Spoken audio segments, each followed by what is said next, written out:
राज्यामध्ये भोंग्यांच्या प्रश्नावरून राजकीय वातावरण तापलेलं असतानाच ठाकरे सरकारने या प्रश्नावरती आज सह्याद्री अतिथीगृहावरती सर्वपक्षीय बैठक बोलावली आहे। राज्याचे उपमुख्यमंत्री अजित पवार यांच्या अध्यक्षतेखाली ही बैठक होणार आहे। महाराष्ट्र सरकारने यापूर्वी लाऊडस्पीकरबाबत काही नियम केलेले आहेत, पण हा वाद अजूनही संपलेला नाही। मस्जिदींवरील भोंग्यांच्या प्रश्नावरून मनसे अध्यक्ष राज ठाकरे यांनी राज्य सरकारला 3 मे पर्यंतची मुदत दिली आहे। मस्जिदींवरील भोंगे उतरवले नाही तर मस्जिदींसमोर दुप्पट लाऊडस्पीकर लावून हनुमान चालीसा वाजवू असं आवाहन राज ठाकरे यांनी दिलंय। पण ठाकरे सरकारनं आयोजित केलेल्या या सर्वपक्षीय बैठकीला स्वतः राज ठाकरेच अनुपस्थित राहणार असल्याची माहिती सूत्रांकडून मिळतेय।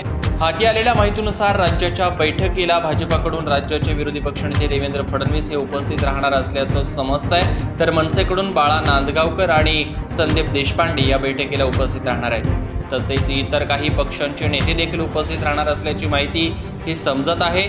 या सर्वपक्षीय बैठकीनंतर राज्याचे गृहमंत्री दिलीपरावजी वळसे पाटील प्रसारमाध्यमांना बैठकीसंदर्भात माहिती देणार असल्याचं बोललं जात आहे। या बैठकीमध्ये भोंग्यांच्या प्रश्नावरती तोडगा निघणार का हेच पाहणं महत्त्वाचं असणार आहे। ब्युरो रिपोर्ट, आपला आवाज, मुंबई।